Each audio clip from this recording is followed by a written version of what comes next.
Warning, the following program may contain harsh language that's not suitable for younger audiences. Discretion is advised. It's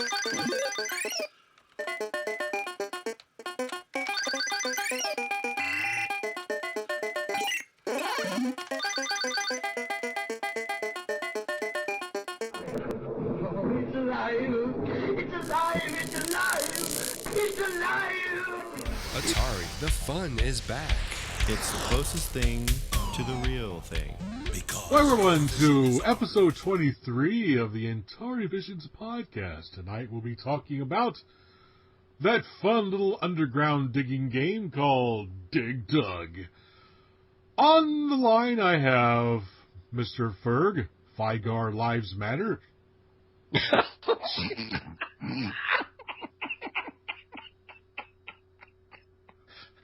He's making t-shirts. Hello. FLM, FLM. Oh, dear. And we also have Mr. Rick Reynolds, the Puka Polka guy. Okay. Roll out the barrel. We're going to have a Puka fun. Oh, my God. And, of course, me, Willie. Really? So, we're going to start with the arcade game by Ferg. All right. So, Dig Dug is an arcade game developed by Namco, released in Japan in 1982. It was licensed by Atari in the U.S. and also released in 1982. And Atari developed most of the ports for Dig Dug at the time under their Atari Soft label. So after the success of Pac-Man, Namco wanted to capitalize on that, so they made another maze game with colorful characters. It was designed by the team that previously did Galaga, and was programmed by Shigeichi Ishimura and I tried this before, Shoyuichi Fukutani with sound by Yuriko Kano. It was made to be converted from Galaga, so does that mean it uses the same hardware? You just kind of switch out the boards? In the U.S., it eventually sold over 22,000 units and made over $43 million in 1982. It was also a critical success. So in the game, you play as Dig Dug, who was later known as Taiiza Hori in Japan, who was the father of Susumu Hori, who is Mr. Driller, and he was married to, this is weird, Masuyo Tobi, and they later separated.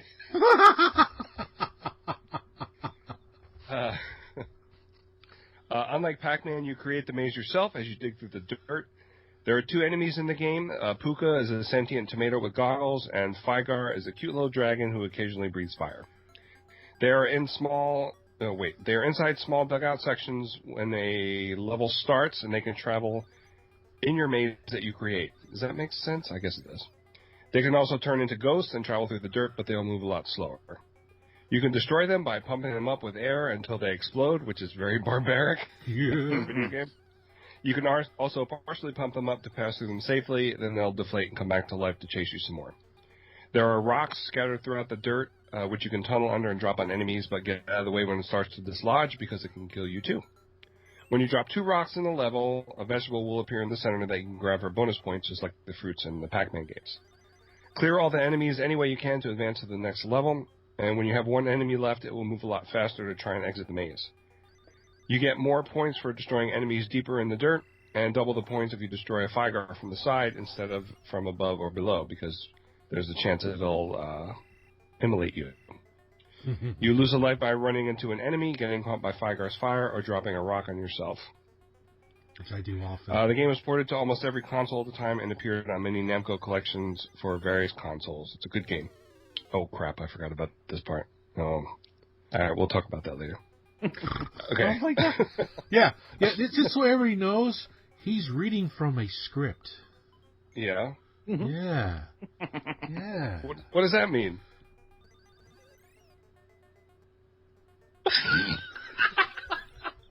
I do it every time.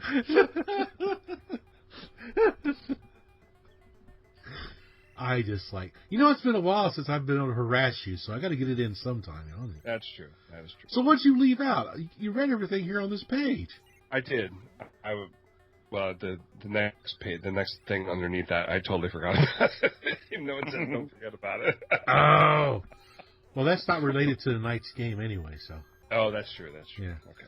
So let's talk about the arcade game. Yes. We'll go with Rick. when was the first time that you got to play the arcade game, and what was your initial thoughts on it?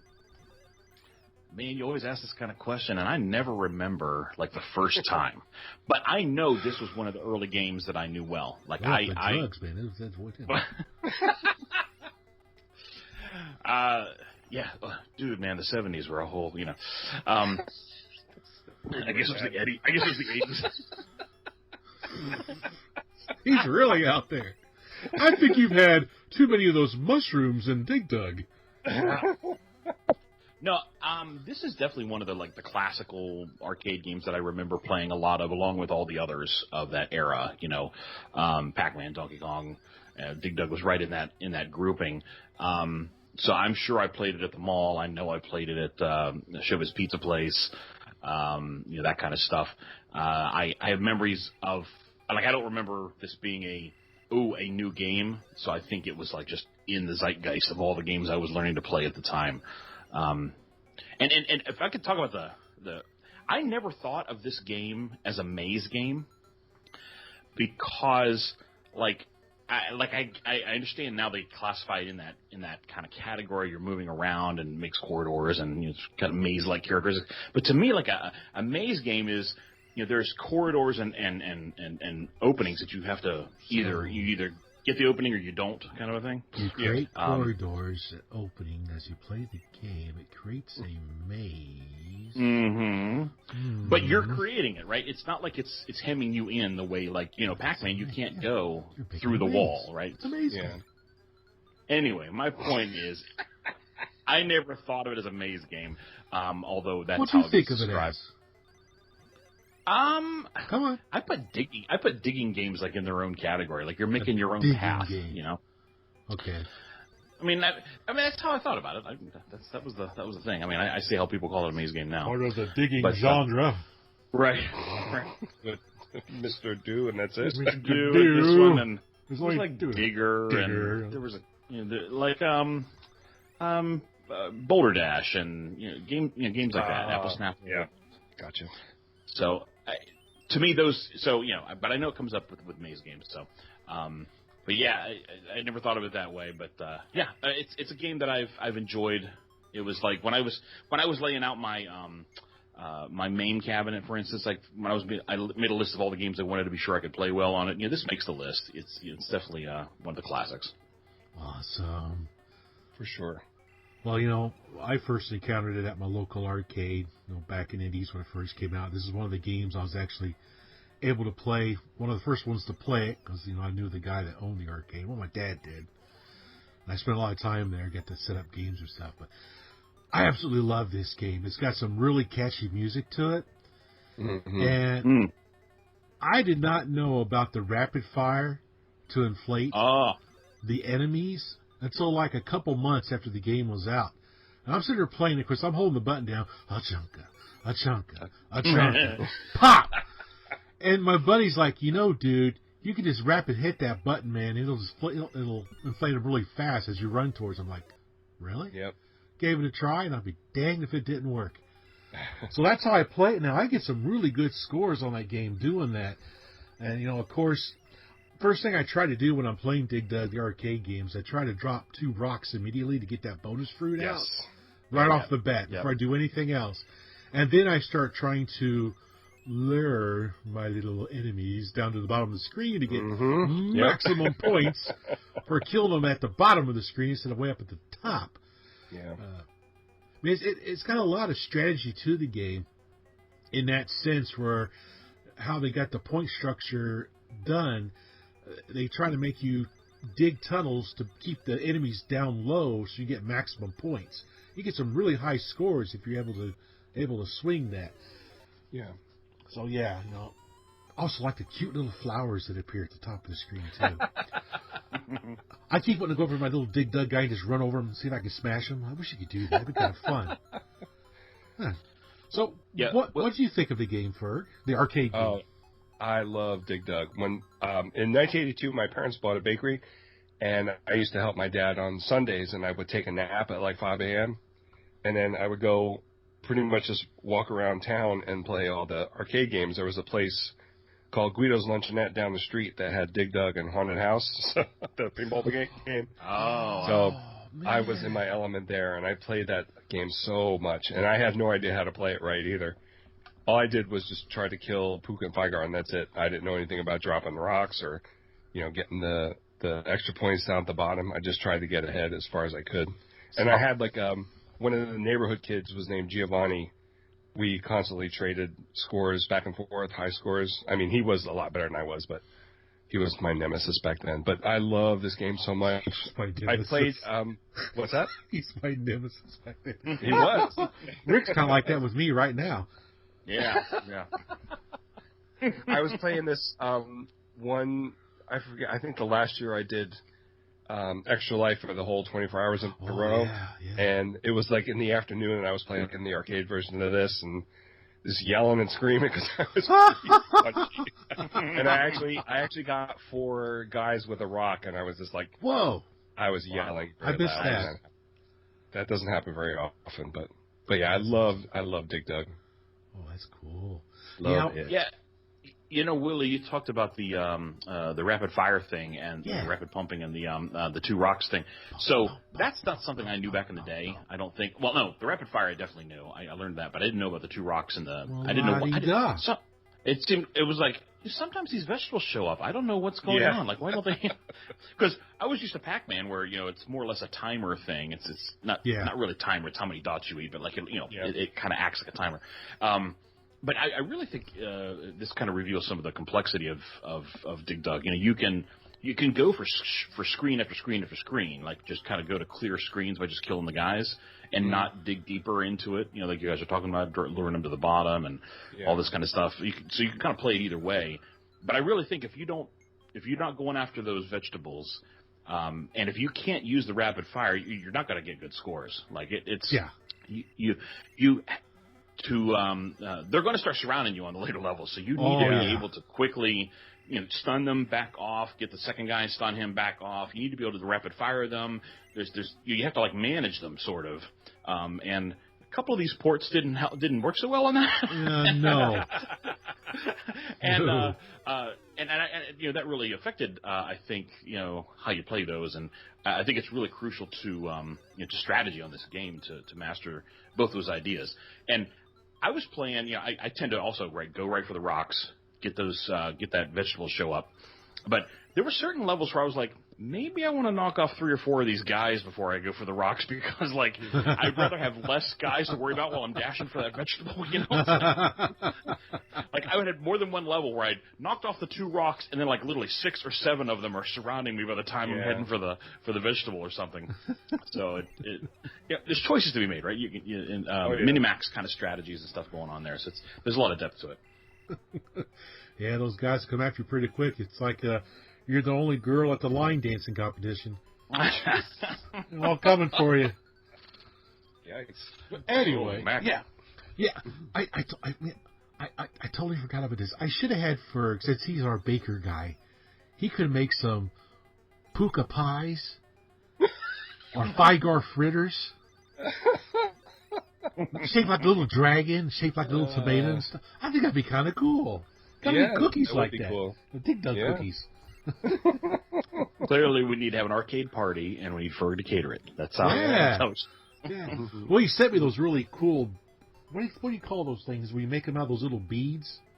Oh, the perla beads. Yeah. Yeah. You made me a Dig Dug guy and a puka. Nice. And a Figar, which I still have up on my shelf back there. Those are so cool. My younger son does that kind of stuff. He's made me a few things over the years. Oh, that's awesome. Cool.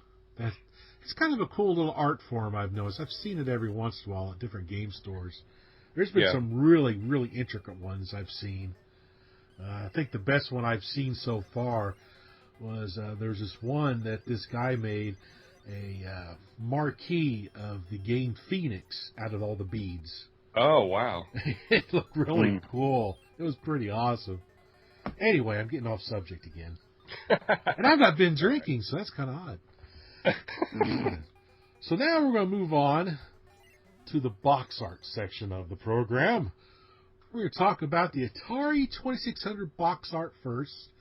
And since this is Ferg's baby, his little podcast, he gets to start talking about the box art. Well, they use the marquee title art, I think. It looks like it is. Yeah. They have, it looks more, well, I guess Dig Dug is technically human, but he doesn't look like a human in the game, if that makes any sense. But they do humanize him here on the Atari cover, and I really like the Maybe he look don't on look like a Flyguard's human. face. He's got a face. He's got 2 eyes, eyebrows. I know, but he doesn't look like a human in the arcade game or any of the. Oh, in the arcade games. Yeah. Yeah. I hear he does. does. Here he He's got definitely some kind of suit he's wearing the whole time. Yeah. So he's pumping up Puka, and Flyguard is looking super distressed about it. He's like, Well, holy blown to shit, man. smithereens. What the shit's going on, man? And this is one of those rare instances where Atari did all the ports, but the boxes are all different. Well, we don't have a box for one of them, technically, but maybe Rick will talk about that. I didn't put it in the notes, but if Rick doesn't know, I can talk about it a little bit. But yeah, this Gus Allen, I don't know too much about him. I don't know if he did any more art besides this one. I'm not. I should have checked this shit out. I don't remember if this is the 7800 art as well. Oh, I don't remember. It may have been for the 800 because I think it came out around the same time. yeah. Well, we'll be hearing about this now. What? What? Nothing. Well, I like. Is that all you got to say about the box? Yeah, I mean it's your standard Atari box. You're not You going get to the talk red about the stripe. back or nothing. Well, the back. What do you mean to talk about? There's another. Jesus. It's the original Carve Your Own Maze game is a quote from Video Games Magazine here. Yeah, see, that was important. A little different picture of Flyguard. It looks totally different from the front. I You got like your that one. mock-up screenshot. I want that as a tattoo. And I always love these little multicolored bullet points. My favorite part of the silver boxes.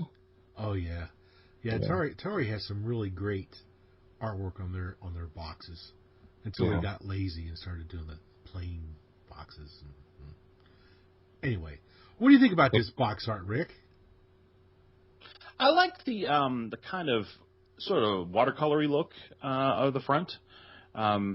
Not quite washed out colors. That's not quite what I mean, but it looks kind of like watercolors or something. They're not super intense bright. So I do like that kind of art style, really. And I don't know. It's pretty cool. It definitely gets across that if you know what Dig Dug is, this is going to grab your eye and you're going to be drawn to it, knowing what it is. We definitely know what Rick's been watching. He likes the watercolors. Mr. Bob Ross. Oh, we got a cute little Flyguard up here. Oh, look, it's a little happy accident up here. This little Flyguard. Let's just put a nice little happy pump to explode him. That'll be nice. That'll be nice. So nice. So nice. Oh my God. Yeah, I really like this artwork as well. Like I said earlier, there's a lot of the Atari arcade translations that they've made. The artwork is absolutely incredible on the boxes. This is one of my favorite boxes that Atari's made. It's pretty cool. So, Mr. Rick, let's talk about your intelligent television box. Yeah. Yes, Ferg, I'm not sure what you're referring to in terms of some kind of Intellivision box differences or scandals or whatnots, or what you're talking about there. I'll go into it. Go ahead. No. Oh, well, you got to talk about your box first, buddy. Oh. Sorry. I don't want to get things out of order here. Sorry. Well, you just tried, man. Get with the program. So, this one has, it's got kind of like you're zoomed way in on the game itself, and it's got the different colored bands of soil that you would be in, and it shows, a cartoon representation of Dig Dug himself blowing up a Goomba. Yeah, I think it's Goomba. Wrong Not game, Goomba. man. Right. Goomba. It's not the Flyguard, it's the other guy. Puka. Puka, thank you. It is well established that names do not stay in my brain. Okay, let's just kind of sit with that for a minute, and then I'll move on. But it does have that kind of like you're zoomed way in. It's got the carved out tunnels. You can see a Figar is blasting flame in the tunnel above. You got somehow a rock has landed on a puka down below, even though you're not near that. So I don't know how that happened. I think a rock is coming down on the Figar as well, but he hasn't gotten squashed yet. But it does have the pixelated rounded edges on the tunnels, so it very much evokes the idea that you're looking at a zoomed in screenshot of sorts, even though the characters are animated looking, they're very cartoony looking. It has the Dig Dug in a very strangely stylized font across there. Looks like it's carved out of rock or something with the letters of Dig Dug there. It says the arcade hit, so. And I know this was released during by InTV. This didn't come out during the original, pre-crash whatever era. This came out a little bit later. That's about the deal of it there, I guess. The back shows us a mock-up of the screen, gives you information about the game, that kind of stuff, but still kind of carrying over that same style with the striped soil layers and you're zoomed way in kind of a thing. Mm-hmm. I was all primed to jump all over you. Well, why? Go ahead now. Forget that back of the box. Oh, okay. So, Ferg, what do you think of this box art? I don't like it. Well, what I was referring to before. Well, first of all, I think the art is based on the cabinet art, the way that the characters look. Okay, yeah, I see that. I'm pretty sure. Yeah, I mean, and like Rick said, the title is similar to the title on the Atari version. Yeah. So what happened was this was developed by Atari Soft, but they never finished it, and I think it was Mark Kennedy was the guy who did it for Atari Soft, and then INTV Corp licensed it, and I think Dave Warhol worked on it and was able to put it out and also add something to it that we might talk about later. Mm-hmm. So that's why I was saying that the boxes aren't, because it's even though Atari Soft made them, the boxes aren't static like they usually are across the three systems. Right. They don't look okay. the same. They're all different, yeah. But I do like the box. I like the colors on it, and I like the arcade artwork on it. Well, yeah, I know InTV was like scrounging around for any title that they could kind of patch up and get out the door, kind of a thing. They were really budget conscious and all that kind of stuff at the time. So that doesn't surprise me at all. I think the same happened with Pole Position. I'm not positive about that though. Didn't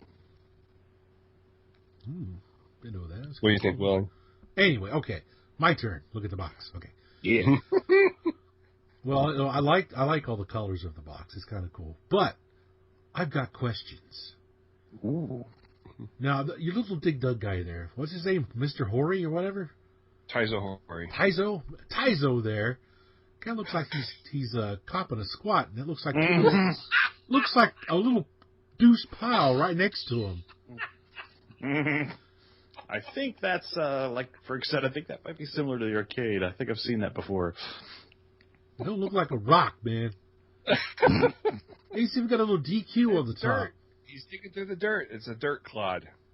Okay, if you say so. I think he dropped a deuce, man.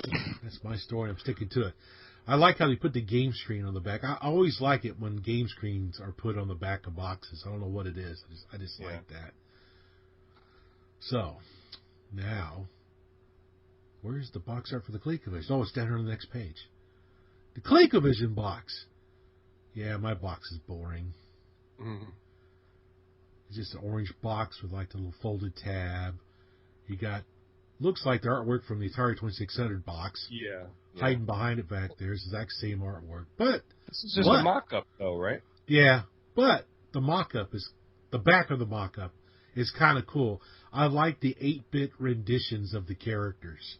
Yes. The Figar kind of looks like the the inbred brother of one of the dragons from Adventure. Right. Yeah. But his head's a little bit got the alligators from Pitfall going on there. Yeah, a little bit of a pickle. There's been some odd occurrences going on in Atari land. Yeah.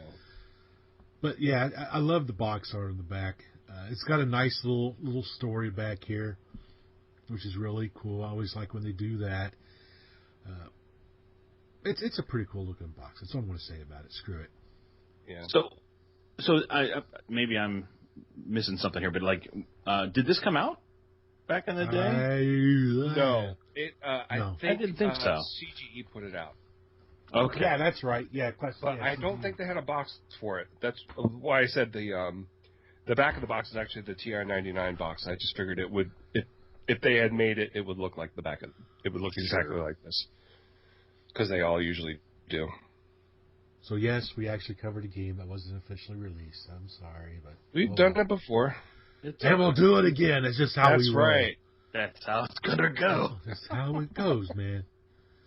So, Rick, what do you think of the box? Well, they've done the thing that looks like those Atari Soft releases, with a like somebody's peeled back the sticker or something and showing you what's going on inside the box. So I like that as a style for the Atari Soft. It definitely jumps out at you and says Atari Soft, and of course they've done it in the orange to say ColecoVision.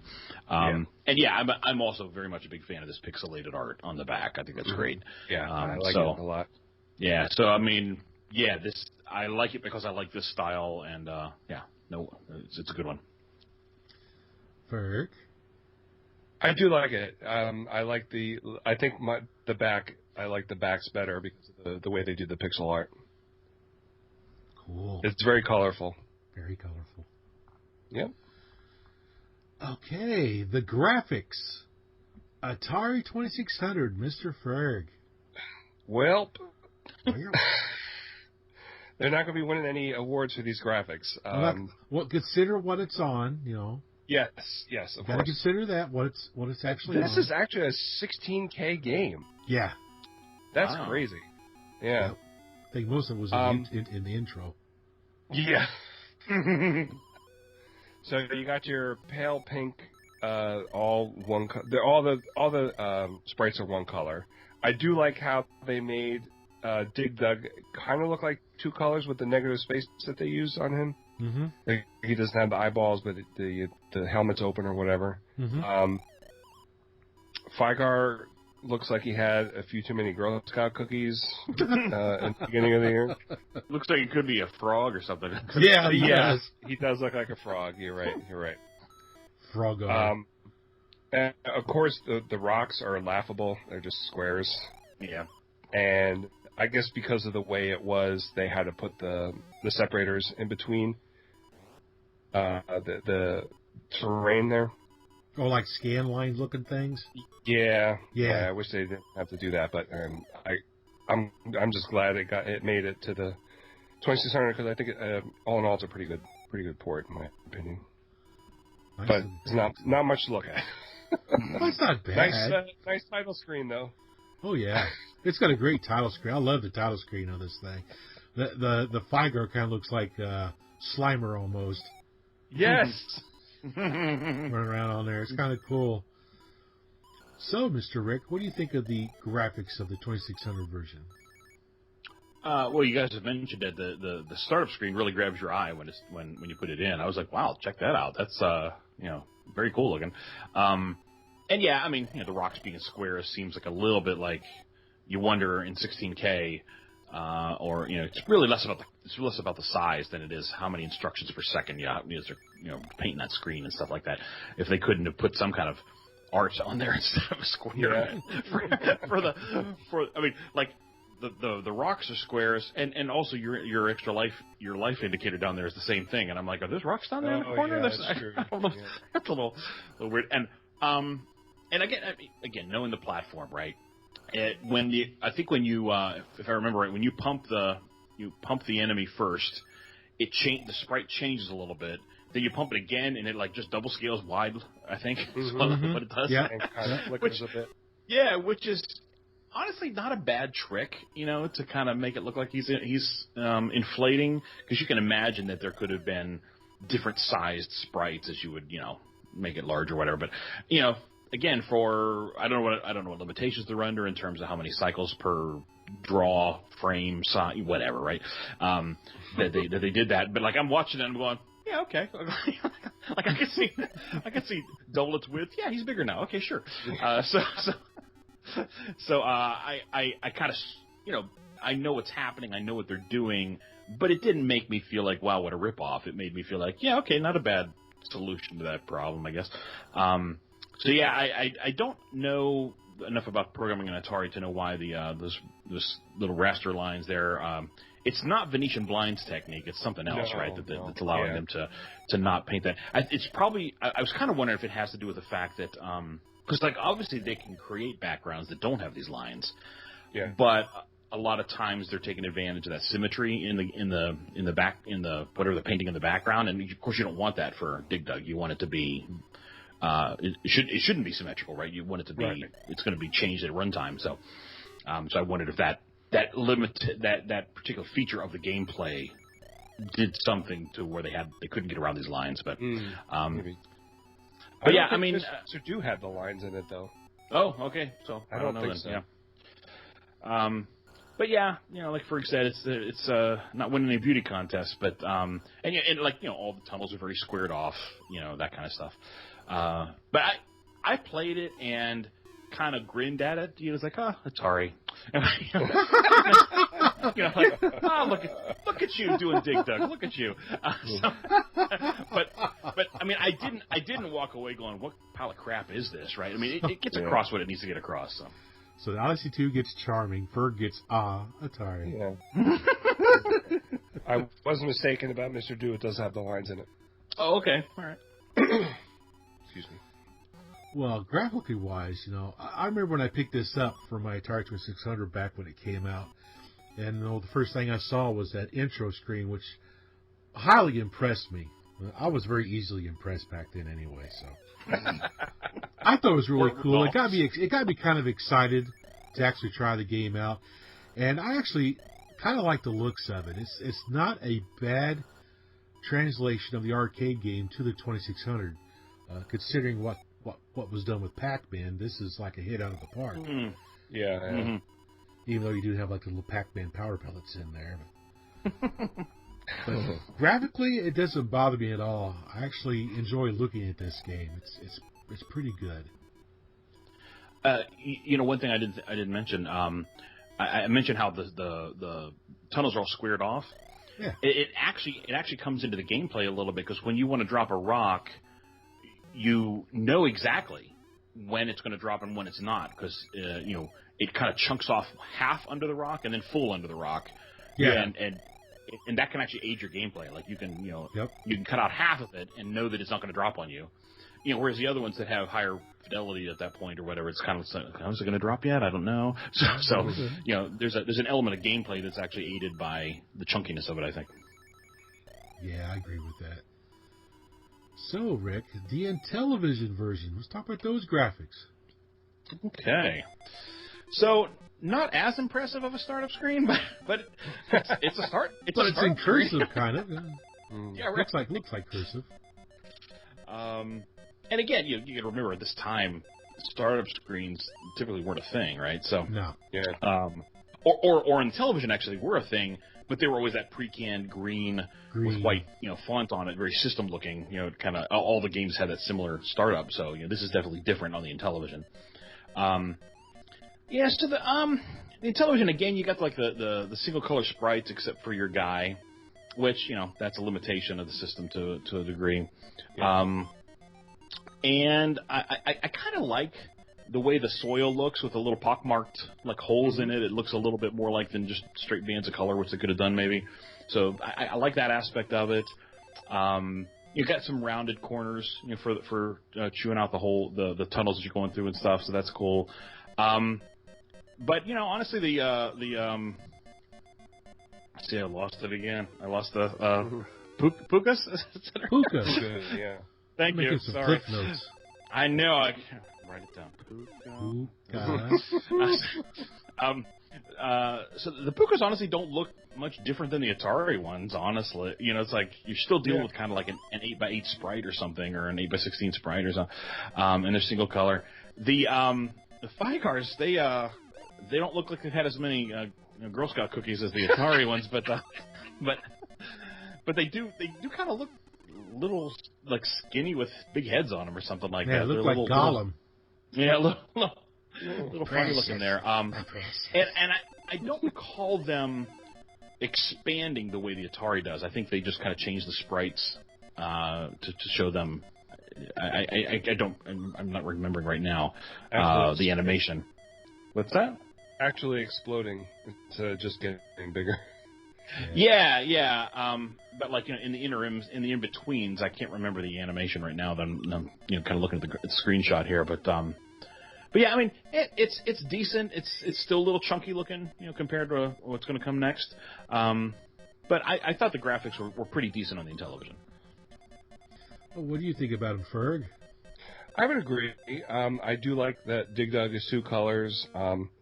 I don't necessarily like the I guess that's kryptonite rocks that they have in there. At least they're round. Yeah. Yeah, at least they're round. Yeah, but I do like Rick said, the pockmarked soil looks just like the arcade, except the colors are way off, I think. Well, wait till you get to the next one. Intellivision's got 16 colors, and that's all they got. So Yeah, that's true. Well, everybody has their limitations, so they worked. I think it works pretty well what they did with it, and I do like the rounded edges, like Rick was talking about, because you do not get that in the Atari version for sure. No. And I think I'm not sure if it was this one or if it was the Coleco one. In the arcade game, you can pretty much make a maze wherever you want, but in the Atari version, you're definitely limited to where you can go. Mm-hmm. I mean, there's you can't actually go right underneath the rock. There's a line between you and the rock that disappears once the rock falls down. I don't know that it was that bad in this version.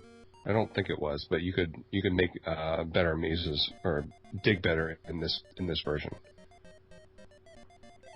It definitely had it definitely had kind of a tiled feel. I think you had to like get into an even corridor or whatever. Yes, wasn't quite as fluid. But I knew I was on a tile. Let's put it that way. Okay, gotcha. Well, graphically, this is pretty pleasing to the eye for me. One of the things I really like is when he shoots his air pump, it's 2 different colors. He's got the white hose and the red little spike. Oh, I didn't even notice that. Yeah, I do like that. It's kind of cool. That's one of my favorite things about this version. The only favorite thing I like about this version. But we'll talk about that after a while when we get to gameplay. Anyway, we're moving on to the ColecoVision one. ColecoVision Dig Dug from Atari Soft. It's got a neat little intro screen where it says Dig Dug in blue. It's kind of neat looking font. And it's got some very pastel colors for the ground. Now the soil looks pretty cool. They're kind of like deformed, looks like number 4 dice all over the screen. Yeah, it does. But they did a good job with rendering the boulders. They look like rocks. Yes, they do. The Pukas and Figars look pretty close to what they look like in the arcade, and Dig Dug kind of looks like it. But he's only got that single shot color of hose, which I wish it was 2 color like the Intellivision. Yeah. But other than that, it's kind of nice to look at. It's not too bad. Is this like a bad screenshot or something? Because the characters look black and white. Well, you're the one that got the screenshot. Man. Yes, it's a bad screenshot. They're red and green. Yeah. I don't know why they look like that. That's weird. Monochromatic people in there. Yeah. So, what do you think about the graphics of the ColecoVision version, Rick? Yeah, I mean, I was impressed by this one. I pulling it up and you have to the screen and like the other ones, you can tell it's Dig Dug. This one kind of looks like Dig Dug. You know, like if you let go of the color palette in the soil and stuff like that. But yeah, the sprites are actually multicolored. They're trying to look like the arcade sprites. They're animated as they move around, and not the others weren't. But I'm just saying, like it just pops right with the different colors and stuff. And so yeah, I really liked the way this one looked. It was a pleasant surprise, let's say. It, I mean, the pastel screamed ColecoVision, but it still was like, wow. It did really impress me. What about you, Ferg? What'd you think of the graphics? I thought, like you guys said, they're really good. The rocks definitely are the best on out of the three of them. The characters too, I think they're pretty good. And it for this one, you could definitely make a maze pretty much wherever you wanted to. I think. I don't think it was there was much of a problem doing that. Where the hell are my notes here? Oh, here it is. Wait a minute, you have notes that are not on this screen? Yeah. Oh, he's holding out on us, Rick. Sorry, Willie. Well, I have my own set my notes. I have my own set of notes too, Willie. I didn't want to tell you, but. Oh man, I feel so neglected now. You guys mentioned the pastelization, I guess I would call it. I don't think it's as bad as some of the other games. Like Tutankhamun was pretty bad, if I remember right. Oh yeah, it was. It was like Walt Disney threw up, man. Yeah. But yeah, everything looks good. I don't have any complaints about the looks of the game. Yeah, it's pretty good looking. It's so sexy. Anyway, let's go to sounds and gameplay. And we're going to start with the 2600 version with Mr. Ferg. All right. Well, first of all, you get the themes of Dig Dug. There are two voices, and they sound really good. Usually you get a bum note every once in a while in an Atari game that has two separate voices, but not in this case, which is unusual. Refreshing. Yes, it's very refreshing. That's all I really have for the sound. And I think this was the easiest version where you could kill enemies with the quick yes, the quick pump. Like if you had two enemies together in a right in front of you, you could pretty much take care of both of them. Yep. Yeah. Dig Dug, however, is super duper slow. Yes. Yeah. Especially when I think he slows down a little bit when he's making the maze himself. I found a lot of times that if you got to the last character and you weren't anywhere near him, there was no way you were going to catch him. No. Absolutely no way. No way. He seemed to go faster moving up, but he was more jerky, if that makes any sense. Mm-hmm. Oh, yeah. But yeah, he was really, really slow. Go ahead. Yeah, I think go ahead. That's pretty much all I have written down. Yeah. How about you, Mr. Rick? Yeah, I definitely noted that this one seems to have a reasonable approximation of the arcade's rapid fire technique or whatever that you could use, which we talked about earlier. I mentioned earlier is kind of important strategy wise. Like if you can't get that to work well, it's gonna be a lot harder, right? Because you have to manage these enemies that are all coming at you, and when you get two or three piled up, you have to inflate one a couple times and then back off and inflate the other guy a couple times. You gotta play this layer kind of layering game with them. And if you can't rapid fire, it's a problem. So this one had the best rapid fire. At least it felt like the arcade because you'd smack the button and it did what I expected. I did mention I did write down about the jerky movement vertically but not horizontally. So he's a lot smoother going horizontal. Yeah. Whereas going up, it seemed like he was disappearing and reappearing. Yeah, which is really weird because in the scrolling games, it scrolls a lot easier vertically than horizontally. So I don't know if that has anything to do with anything, but yeah, I don't know what's going on there because like those scrolling games are probably more about scrolling the background, than a sprite true. or a. Yeah, you're right. So the technology may be slightly different there. I don't really know. But yeah, so this one controlled well as far as that goes. But again, the slow movement. I had kind of similar notes as Ferg had. decently fun, I thought, in terms of the feeling like a version of Dig Dug. The only sound note I made, I heard again. Isn't it great when Atari does music? Okay, good, right? Atari. We all want to bring that up. But I did. I think it was the sound of the dragons. The Pukas making the not Pukas, Figars making the fire. Had that kind of Atari goofy sound. That was the only thing that kind of stood out to me as like, okay, we're on a 2600. I got you. But the sounds you expect to be there are there, and I think the game.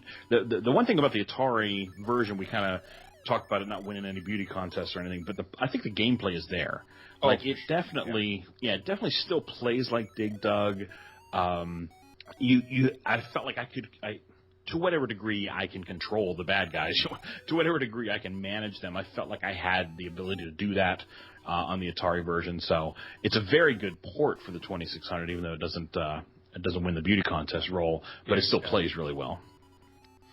Yeah, the gameplay is pretty good, which, that's what makes a lot of great Atari games is the gameplay. May not look good graphically, but if it plays really well, it's something you can enjoy. It's usually a hit out of the park. I kind of like the sounds on this. It's typical Atari sounds, which, I find enjoyable. It kind of takes me back to back then, having good times playing this game on the weekends with my friends and stuff. A lot of great memories playing Dig Dug on the 2600. I do like the ability to be able to dig tunnels a little bit easier on this version than on the other two that we're going to talk about. I can actually control my character better on the Atari 2600 than I can on the ColecoVision or the Intellivision. So I think the gameplay part of that, it's got that going for it. So one thing I just want to add one thing I forgot about. Did you guys notice anything about the fruits? Like if one of the characters was near where the fruits would come up, it would take a while. Other times it wouldn't. No. It seemed to be like dependent on if anything was around it. I don't know if it was maybe on the same line or what. I don't know. But there seemed to be a delay sometimes. Well, the only fruit I care about on that screen is that mushroom. I would like to make a hack of this game, so when Dig Dug would pick up the different fruits and give him power-ups, like, he'd pick up like a watermelon, he could shoot watermelon seeds that explodes. he hits a mushroom, and he starts tripping out, and the screen starts getting all wavy, and I think it'd be great. Oh my. I have these thoughts. These thoughts pop in my head randomly. So now let's talk about the Intellivision version, Mr. Rick. Yeah, so there's some issues here, I think. I think it's a decent version of the game. I just don't think it stacks up well against the other two. One of the things that really bugged me about this version was some cheap deaths. It seems like the hitbox for the enemies versus you was a lot bigger than I expected. Like, there were a lot of times when I'm rounding a corner and, I guess he's close enough to kill me. I really didn't expect that. That happened to me often in the Intellivision version. So cheap deaths always make me feel like I'm being ripped off by the game. It's like, come on now. So that one. That just means you have to adjust your strategy. I mean, I understand that. That's kind of the way the game is. But when that kind of jumps away from you, when you're hit by that shock the first time, you always feel cheated. At least I do. So that was a thing I noted with this one. If there's a way to do it, I didn't discover it. There's no fast pumping with this one. Nope. You can rapid fire the button. You can hold the button. You can try to do the if you're like walking like as I recall in the arcade, if you continue walking toward the enemy by holding the joystick and you pump the button, then it does this nice, really rapid fire, but you kind of have to be walking towards him like a stutter step kind of a thing. Yep. I noticed that too. And I tried all kinds of ways to try to simulate that in the Intellivision version, and you just cannot get a rapid fire, which really changes the game. Like, it doesn't feel like Dig Dug anymore at that point, because like like you really have to change the way you approach the level because you have to take these guys on one at a time. There's no you're going to get burned if you try to take them on 2 or 3 at a time, in the same corridor or whatever. And so that was a problem for this version that made me not enjoy it all that much. And the other thing that I noticed, you can't. I should have checked. I didn't check this on the right hand side of the screen, but you can't go all the way to the left in the tunneling. I'm heading towards the left. I'm heading towards the left, and there's clearly enough room over there for me to get a tunnel in, and it just stopped. And I was like, wow. I had guys on my tail. I was like, oh man. So they stopped your player motion. I think an entire column too early, at least on the left edge of the screen. I should have gone back and checked the right to see if it was the same. But that was shocking to me when that happened. And so one of these versions, I think it was the Intellivision version, felt like the pump line that you're sending out was a lot shorter than the others. Was that this one? Or did you guys notice that? I thought the 2600 one was kind of short to me. Okay, maybe it was the 2600. But so I was kind of wondering if this one had a shorter line. It has a well-endowed line. Yes. The Coleco has the well-endowed line. So. But anyway. So yeah, I found this one frustrating for that. I saw Ferg that you posted on Facebook saying it's challenging, right? Yes. And yeah, I think if I had bought this back in the day and this was the new game I got for Christmas or whatever, I would have played the crap out of it for sure, and I would have learned to adjust my expectations around, okay, give this guy a wider berth because the hitbox is a little bit unforgiving. You're not going to get to rapid pump them, so learn how to take them on one at a time and you learn better strategies for the boards, that kind of stuff. I think this one also. I think the 2600 had the same thing. The enemies are reasonably smart about not getting squashed by the rocks. Yes. So I don't recall getting a ton of rock deaths with this version here. Actually, the screenshot that we have in our notes has a rock vertically above a vertical tunnel for a Figar. Those are the ones that I was able to do typically. Oh yeah, because the Figar is not going to stray out of the line. Right. But I really had trouble after level 1. They're kind of dumb and they walk right under the rock. They'll follow you under the rock. From level 2 and forward, they will turn around and stuff. And I had a lot harder time getting the bonus points of killing them with a rock. And I don't that may mimic the arcade game. I'm not entirely sure about the difficulty there, but I remember it being frustrating on this one. Yeah. Oh, sorry, Willie, you asked about sounds and music and stuff. I didn't write anything down. I guess the sounds were reasonable. I actually didn't write anything about sound. Like nothing jumped out at me. It's like, ugh. So I guess it was okay. Well, to hear what Ferg says, he usually doesn't like the Intellivision sounds. So we'll see what happens there. Well, so what about it, Ferg? What is it you don't like about the Intellivision sounds on this game? Oh no, I like the sounds on this game because it's not an Intellivision game. It just seems I think the Intellivision games have a stock set of sounds that they use because they use the OS, and I'm pretty sure that this doesn't use the OS. Is that right, Rick? Do you know? Oh, I would guess they couldn't. Yeah, if this was started by Atari, they now to be clear, they could have been sued. That doesn't mean they didn't illegally look in the code. Right. But it would be unlikely that they would actually call those routines. Particularly for sound, it would be pretty obvious that they did that. Okay, but yeah, all the themes are there. 2 voice themes again. They sound really good. The sound effects are really good. But like I said, this version is very difficult, and I wonder if part of it is because I played them all in a row, and it takes a while to adjust from one to the other. Yeah. I tried to make a note of holding when you held down the thing versus the rapid pumping, and it seems like this one was the slowest if you held down the button, and if you press the button repeatedly, it would kind of cancel out each time. Yeah. If it didn't extend all the way, it would cancel out, and that was really frustrating. Yeah, I think that's right. Yeah. Figar fire, that is no fucking joke, man. That thing is instant. You instantly get incinerated. Oh. There's absolutely no... I think in the other versions, he kind of telegraphs it a bit, like he'll stop. Yeah. Yes. And then, because he can't move while he's doing the fire. Yeah. But man, this just... It fucks you up, like, big time. Oh, I'm glad You you never brought see that it up. coming. I'm glad you said that, because that was a note that I forgot to write down. Yeah, this version, like, he just blasts it. Like, you know, in the arcade, he stops, he blinks a little bit, and then he fires. There's some warning that he's about to, he's gassing up and ready to go. In this one, it's instantaneous. Oh yeah. Well, see, that's why they call him the fuck gar in this one. Another thing that made this game hard. What? He will mess you up. He'll mess you up. Another thing that made this game harder than the other ones is that the default lives are only 3, whereas the other 2 were 5. I don't remember what it was in the arcade game. Sure, you could switch it around, though. Yeah, I think you can do 3, 4, or no, 1, 3, and 5. I think I can't remember.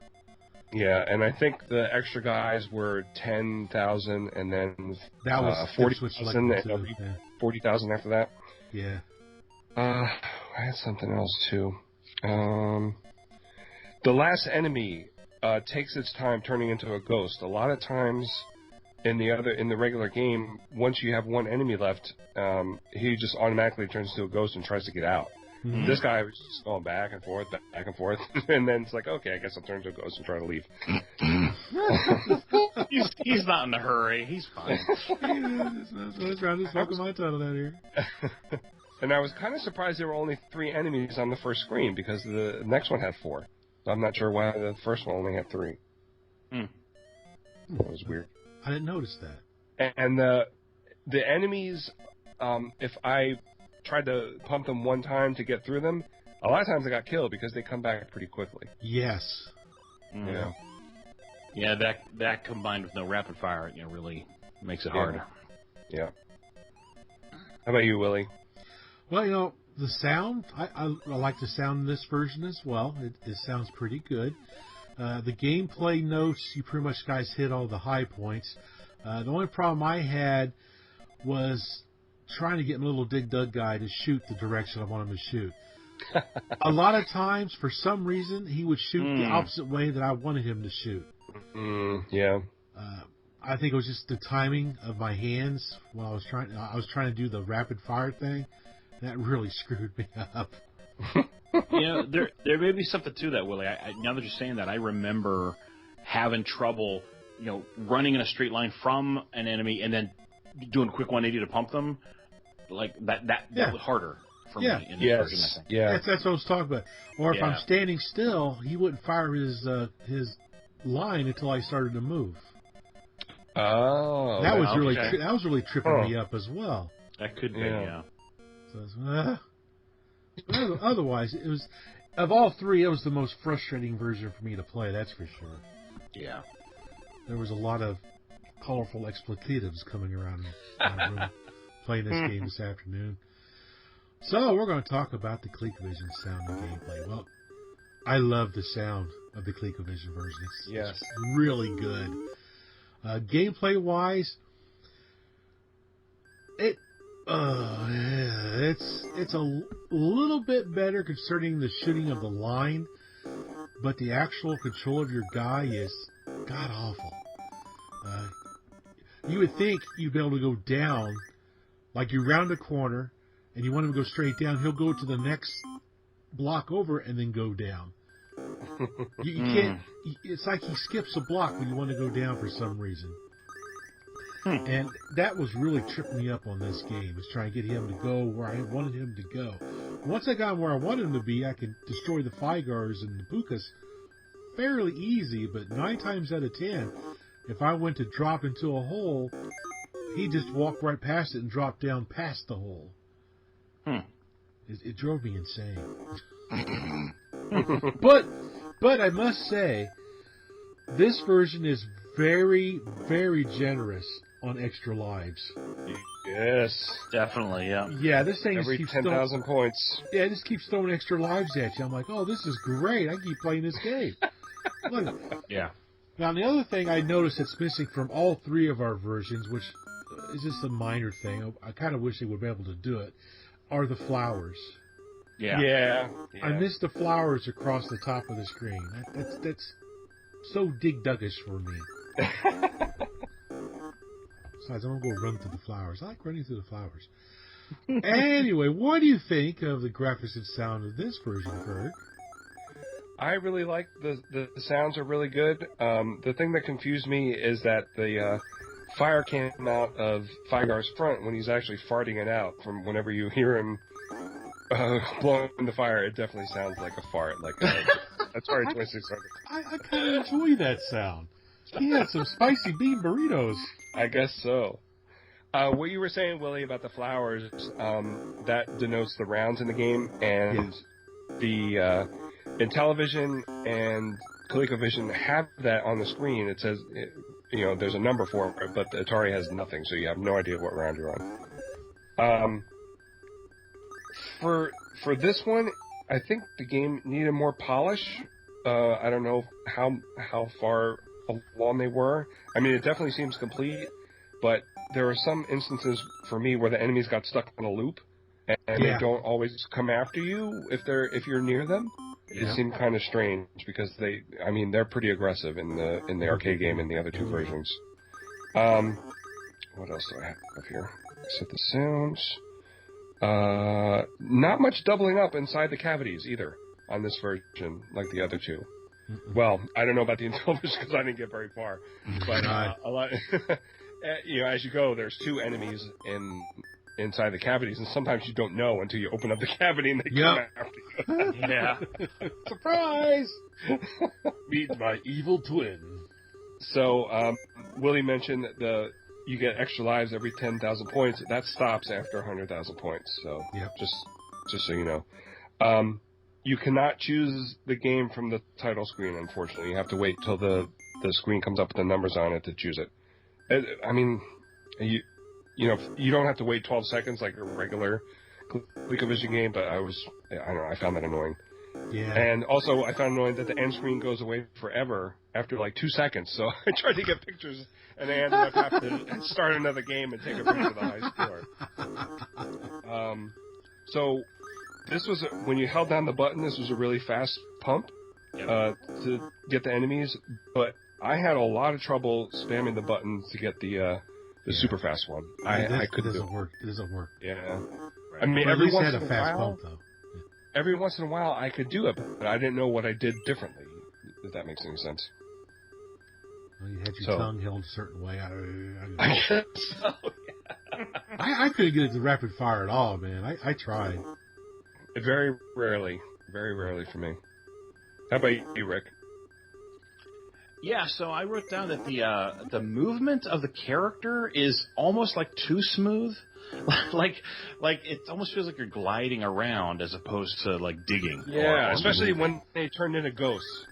Yeah. So it just, I don't know, it seems a little weird from that perspective. It's hard to describe the feeling of like it kind of it didn't feel like I was in the playground, like the back playfield kind of thing. It felt like I was sliding around, kind of correlated to it in a loose way or something. You picked up a mushroom, did you? Well, maybe it was after the mushroom I picked up. I don't know, but and I couldn't get any kind of rapid fire. But if you hold the button down, it does a pretty fast pump on it, right? So I just assumed that they implemented the rapid fire technique by just hold the button. Okay. So that's what I started doing once I realized that. Because you're right. If you ticket,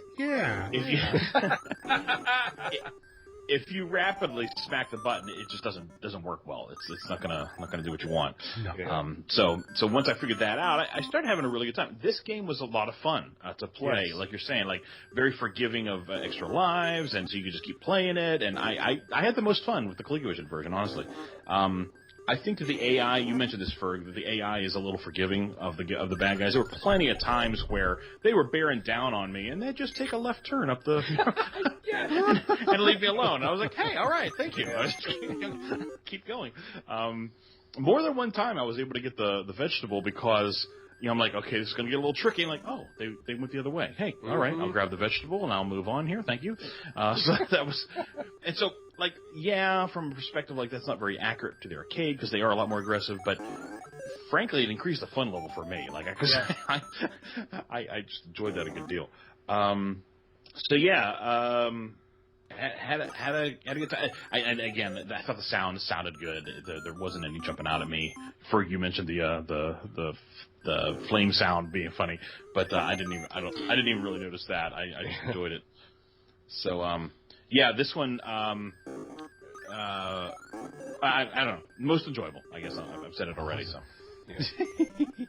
So before we get off this train, we need to talk about the little bonus that's in the Intellivision version. Yeah, let's do that. Why don't you talk about that, Rick? What's hidden in the Intellivision version of Dig Dug? Yeah, so this is kind of interesting. I guess by the time INTV was putting this out, either they had a glut of ROM chips, right, or ROM had come down in price so much to the point that they decided to put into the game as an Easter egg an entire second game.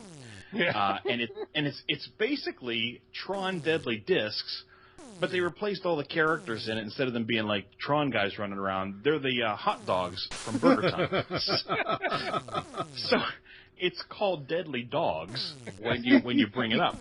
And it's not like, there's another game on the Intellivision. There's a variant sort of Astro Smash that's a lot more like Asteroids, your ship and stuff. And that code is actually in Astro Smash. They just jumped around it. There's no way to trigger it reliably. You have to do some kind of like 1 out of 100 times if you press reset at the right time, it'll jump to the wrong location and you'll get into this other game. Oh wow! But with this, they literally made it a way you can do it every time. So if you have the Dig Dug cart, you press and hold 4 and 7 and 4 and 7 on both controllers and hit reset, and boom, you're in the other game. So yeah, you gotta be a contortionist to do it. Let me tell you, man. I'm holding down 4 and 7 with my right hand, 4 and 7 with my left hand, and I'm poking my nose at that reset button. You clearly were like the target audience was me and my little brother, right? Hold on to it, and I hit it. Yeah. But yeah, this is such an interesting, weird thing to pack into the game, because like I say, the only thing that makes any sense was either they had a glut of chips, that they're like, it won't really cost us anything extra to throw this in there, and the developers thought it was funny or something. But yeah, because it's like, why would you do this, right? an Easter egg that is a whole other game. And of course, there is a ROM you can get for the Intellivision that basically just jumps right to this game, instead of you having to do it through the Dig Dug game. And so and there's actually, of course. I don't know what you guys know about the Intellivision fandom and the Intellivision craziness, but like. The chant that always happens is, okay, where's the box and where are the overlays? So somebody has made a special box for the Deadly Dogs and a special set of overlays for it and all this craziness. I saw that. Yeah. Oh, that is hilarious. Yeah. It is quite fun because I'm a big fan of Tron Deadly Discs anyway. Yeah. So I played this a little bit this evening and I really enjoy. I like those little hot dogs as they wiggle around the screen. Yeah. It looks like they're shooting mustard out their ass, but. It's kind of cool. I gotta ask though, how do you shoot? Because the buttons wouldn't work, and every once in a while I press a button, one of the numbers, and it would work, but it wasn't the same one every time. Yeah, so if you picture in your mind the numbers 1 through 9 in the grid. Yeah. So 1 is upper left, 2 is. Oh. Okay. So picture your player in the center of that at number 5. Gotcha. And so you hit those 8 numbers around the 5, and the 5 is the block button to gotcha. The block. Okay. Which is it's a weird control scheme because somewhat famously the disc and the buttons on the controller don't work at the same time. That's right. I forgot all about that. Well, there's a problem right there. So and if I may bring this out, that is why Paul created the dual action controllers, he calls them, where he merged 2 controllers together into one controller, so that the numeric gamepad is from controller 2, but the disc and the side buttons are for controller 1 for exactly this problem. So It's alive! there you go. I've got one of those those here, man. It's cool. Those, it turns out, are they're super expensive to make because you have to ruin 2 controllers to make it. So. But it makes playing Tron Deadly Disc so enjoyable. Yeah, having that custom controller, I was so happy when Paul sent me one of those. Yeah, that one, it's great for Night Stalker. It's another game. Yeah, I forgot about that. That's another good one. We didn't mention that Mr. Paul couldn't join us this evening. So that's unfortunate. We had family matters to take care of, so we missed Mr. Paul tonight. We did. He didn't want to talk about Dig Dug anyway, as we told him. Just screw you guys. You just talk about it your own, man. I don't want to talk about Dig Dug. So Willie, I got one other goofiness to add here, if you don't mind.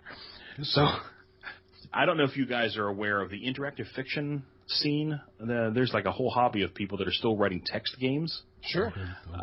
So they have been since the 90s having a yearly contest for interactive fiction. Well, one time somebody decided, hey, let's write a whole bunch of interactive fiction arcade games.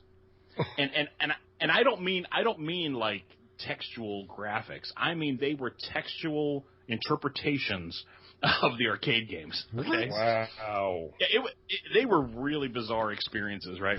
Now, I don't remember a lot about them, except I remember Dig Dug, because whoever wrote this game turned the Dig Dug thing where you're pumping the Dig Dug into kind of a sexual thing. It was insane. It was insane. That's like, okay, where's that hose going now? It was amazing. It was like you see a fire coming at you, whatever. You pump the thing, and you hear a voice that says, "Yes, do it again." It was like it was amazing. This game. Oh my gosh! I remember testing it, playing it a little bit, going, "Should I be playing this? This is really getting weird." All the stuff he gets into just cracks me up. Oh, goodness. Oh my gosh. Oh. So yeah, look that up at your own risk. I'll just say that. So let's talk about some high scores here. Yeah, let's do it. We'll start with the Atari 2600 version. What's your score, Ferg? 284,620. Good Lord. You used the teddy bear level, didn't you? No, I did not. I'm going to look at your picture. If I see a little bear down there, I'm going to kick your ass. How about you, Rick? What did you have? I only got 34,720. Yeah, I got 78,860. I still think he's on the teddy bear, man. I'm sticking with that story. How about the Intellivision version, Rick? Only 14,765. Wow, I got 14,445. We were pretty close. Ooh. Wow. How about you, Ferg? 20,610. I don't like him anymore. You stuck with that version a lot longer than I did, Ferg. I did. Yes, I did. Okay, on the ColecoVision version, I did 155,000 points. Oh, man. Nice. How about you, Ferg? What'd you get? 148,240. About time. How about you, Rick? 111,350. Awesome. I won my system. I'm so happy. 288,000. You had to be using... I'm looking at that picture on Facebook. You had to have been using the teddy bear level. It was the Look close. Look close. I'm looking. I do want to add that on his post. 284,000. Yeah, there's that teddy bear. No, it's not. There's a teddy bear there. No, there is not. I can't believe you get that. Good grief, dude. I did want to. How long did it take you to get that score? I don't know. It was a while. I was getting worried because I played it right before we started recording, and it was like 9:30. I'm like, oh shit.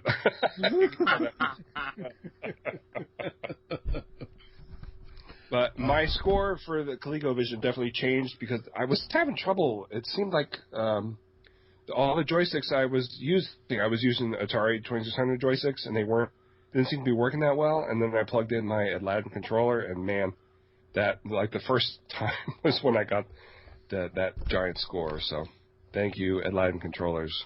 Oh yeah, Yeah. that's the best way to play this game is with an Aladdin controller. Yeah.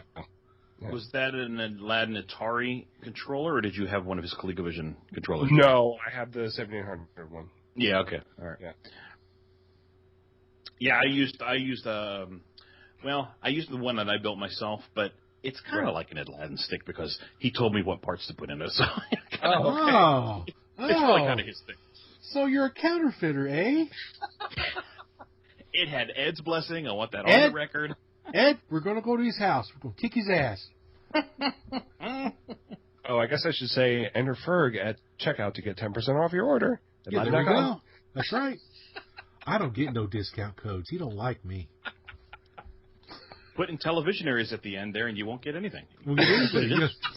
It's fine. Before we start discussing what our next game is, I'm going to mention a few other translations of this game. This game is everywhere. Yes, it is. Of course, we have it on the Apple II. We have it in DOS. On the Commodore VIC-20. I got to play that to see what it looks like. Oh, yeah. The NEC PC8801. The Casio PV1000. What the hell is that? The Atari computers, which I'm very familiar with that's the version I play quite a bit of, which is very similar to the 5200. Really? You think so? Well, it's... The Let me put it this way. You're like... digging. So there. It's in the family of digging games. It's in the family. I don't know why Puka is wearing a green sweater, though. It's just the way it is, man. Anyway, I should ask Arcade to come on here to talk about the 5200 version. Oh, well. That's really good. The 5200 is good. Yeah, it's got a flat dragon. Yeah. And it has the flowers, Willie. Yes, it does. Willie, I forgot about that. Look at the flowers, Willie. Look at the flowers. Look at the flowers. That's probably why I like it so much on the 5200, because it's got the flowers. Because I do like it on that game. Does the Oh, no, 7800 have the flowers? Yes, it does. does? I played both of those. Well, there we go. Yeah, it's on the 7800 too. I forget. Thanks, Rick. I forgot about that one. Oh, that's very good. Yeah. The Commodore 64, which Rick was just recently playing. He likes that one, I guess. Yeah, I thought it was very good. What's good about it? It just really felt like the arcade. It looked really good, and it felt really, like the rapid fire. It felt like I was playing the arcade. Like, oh yeah, this feels right. So yeah, that was. But as I mentioned before we recorded, my C64 has some kind of sound issue, so I couldn't hear it. Oh man, that's a bummer. But it was playing really well. Well, your assignment's going to be to play a game on the 64 and take a picture and post it on the Facebook page. Of the Dig Dug? Yeah, so people, what Okay. do you think? Yeah, Dig Dug. That's what we're talking about. Jeez Louise. Let me just get the rest of this brandy here, just a second. Now go ahead and berate me, Willie. It's no big deal now. We'll have Ferg do like the 1700 version, take a picture of that one. I'll do the 5200 and take a picture and post it on the InTariVisions site. But anyway, you also had it on the TI-99, the Game Boy, MSX, the Nintendo Famicom, the Fujitsu FM7. What the hell is that? Of course, it was on the Namco Museum collections for the Dreamcast, the GameCube, Xbox 360, iOS, PlayStation 2. Holy crap, this thing's everywhere. It's like a disease. It was also on the Sharp XS8000. I have no idea what that is. There's some systems I've never heard of on this list. Is that a Japanese computer? It might be. I don't know, man. It's kind of interesting. Yeah, anyway. I was going to say that list probably gets pretty long. It's probably like in every Namco collection on every platform, right? Because it's such a popular game. Yeah. I want to see if I can find the emulator to try that one on the Commodore VIC-20. I'm so curious now. Oh, yeah. It looks like on the Commodore VIC-20. I wonder if it's going to be charming like an Odyssey 2. Right. Who knows? It might be. Oh, no. So, what is the game we're going to cover next time? Where's the list? I sent it in chat. You sent it in There it chat. is. I'm looking at it. Looking at the chat. Oh, there it is. InTariVision game list. Let's zoom in. Okay. We only got 7 more to go. Oh, Wow. Boxing. Fuck this. Baseball. No. Soccer. You're right. Tennis. Phew. Ah, I guess Ferg don't want to talk about any sports games. That's you, not me. Was that me? That was you. Yeah. Wow. It's been so many years. Wow. Nobody remembers anything. Oh, good Lord. Who put chess on here? You did all You the- got to be you kidding put me. all Who that put stuff chess down on there. this list? I You can't put imagine. it on there. What idiot Rick will put be all all that- over this one, man. Whew. Well, okay, here we go. We'll do a podcast. It'll just be Rick, and he can talk about all the different versions of chess. Ah, yes. Bring me some chess. Bring you some chess. Billiards. Oh, okay, that's on there. Golf. Skiing. There were all these sports titles that had already been eliminated in the list, and I said, well, there's a few others. Like, do you hate skiing? Do you hate golf? I don't know. Oh my gosh. Oh, Wizard of War would be a good one, but I don't know if we all have the games. I mean, I've got the original and I've got the homebrew for the 2600. I think I've got the Intellivision one too. And I do have the I think Coleco you can one. buy the ROM of the Intellivision one, right? I don't Yes, I think that's right. Okay. Yeah. know. The Coleco one takes the Super Game module to play it, Oh. or okay. the CollectorVision Phoenix. So that one's will be kind of hard for us to cover, unfortunately. That Yeah. would be a good one though. Yeah, I think it'd be fun. That would have been a fun one to do. Oh, look, we got Pitfall. Mm-hmm. We've got a Mega Race still out there. Yeah, the Intellivision version of Mega Race isn't quite out yet. Oh, okay. It's a homebrew. Was that a deal. homebrew? Okay. Yeah. Okay, we can't. Well, so I put a note on there. It's like pending. Put a note pending. Yeah, Anonymous Coyote, go over and put a note pending. The round pumpkin man demands it. No, not 20. Put pending over there. Oh, there we go. Okay, you're doing it. Did Coleco had a version of that? Like, Yeah. I think so, yeah. Yeah, okay. yeah. I just didn't know. Yeah. I'm pretty sure. I could be smoking dope. I don't know. We have Mousetrap, Moonsweeper. We haven't done that yet. Jungle Hunt. We haven't done that one. There's Donkey Kong Jr. Still. Boulder Dash. Still available. So what do you guys think? What are you in the mood for to try next time? Now, Moonsweeper's a homebrew on the Intellivision. Yeah. Yeah. So I don't know if there's a ROM out there for that or not, because that would have been a good one. I'd have to check. I'd have to check that to see if there's a ROM sale for that one. I just don't remember right now. And Boulder Dash is homebrew. It's a bad thing about some of these games. We can't do it because they're homebrews. You gotta go buy them. Right. Oh man, Jungle Hunt. That's a homebrew too. Son of a. Is it? Yeah. On the Intellivision, it is. Yeah. Oh. Yeah, that just came out last year, I think. Yeah.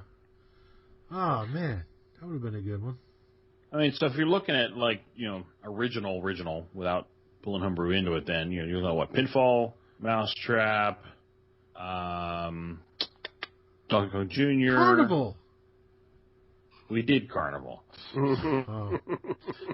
and we don't have to do it again. Thank you very much. Oh. Okay. Oh, speaking of Carnival, did every version that we covered today, did the music stop when another sound went off and then start up again, just like Carnival? I definitely noticed it on the 2600 and the Intellivision, but I can't remember if the Coleco did it. I didn't really notice it because it didn't offend me as much as it does in Carnival. Oh gosh, yeah. Carnival's like the textbook on how not to do sound. So So what do you think? do you want to do another maze game, or do you want to do Pitfall? Or a platformer, Donkey Kong Jr. Donkey Kong Jr. Or Donkey Kong Jr. That's a good one there. Oof, that's rough for the 2600. Yes, it is. It's so funny though. The original television. I've not played the original television Donkey Kong Jr. much. I've read though that it actually plays pretty well, but it does kind of look a little rough. Yeah. As well. So what do you think? There's actually a homebrew of Donkey Kong Jr. that came out a couple years ago that has better graphics, but Right. For what? In television. Television. Oh, really? Is that what you got a purchase ROM, or somebody hacked it, or what? It was an inbox release. I can't remember if you can buy the ROM or not. It's in the same category, Willie. We would use the original version, I think. Yeah. If we were, yeah. Yeah, what we need to do is we need to make a list of stuff we can actually get a hold of. Because I get so excited, I'm like, oh man, yeah, we do this. It's like, it's a homebrew. You got to buy it, son of a. I'm not doing chess, man. You can do that by yourself. I ain't doing that one. Well, even on the Coleco, chess is a homebrew. Oh, you're right. It is. Oh my gosh! So what do you think? What do you want to do? You want to do Donkey Kong Jr. or put it to a vote? Rick, what would you want to do? I think I'd be interested in Mousetrap. Oh, okay. That sounds good. Oh, Ferg, you in agreement for Mousetrap? I'm agreeing. Awesome. Cheese was the bait. Awesome. So we're going to do Mousetrap next time. Oh, wait. Is it 24? 24. That'd be 20. Yeah, you put 23 again. All We're getting right. all confused. You know what else we forgot? We forgot to pick our favorite out of the... It hasn't ended yet. We're still rolling along here.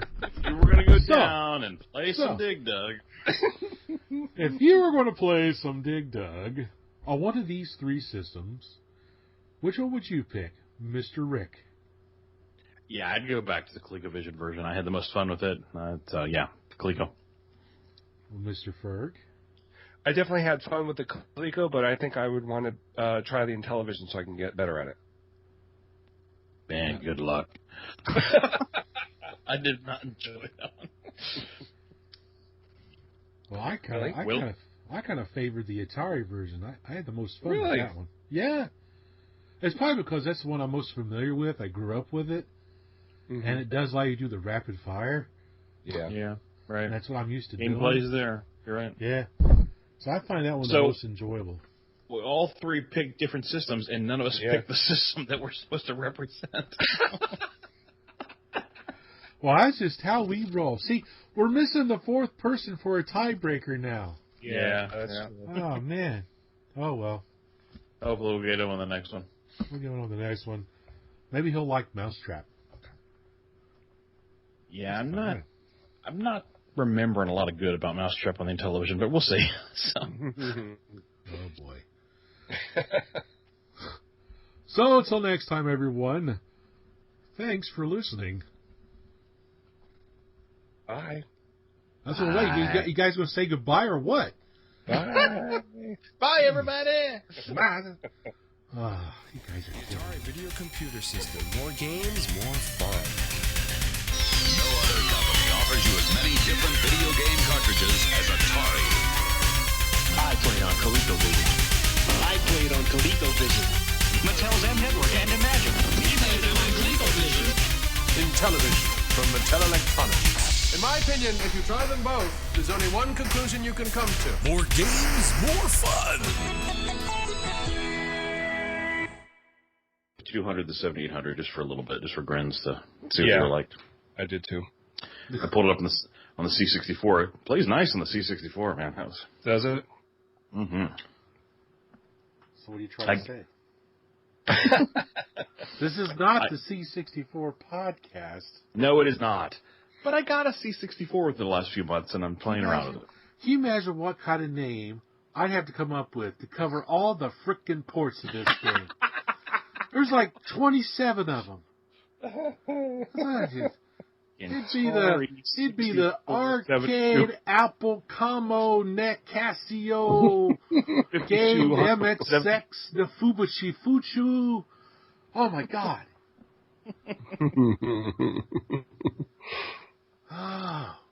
We're only covering the 2600, the Intellivision, and the ColecoVision.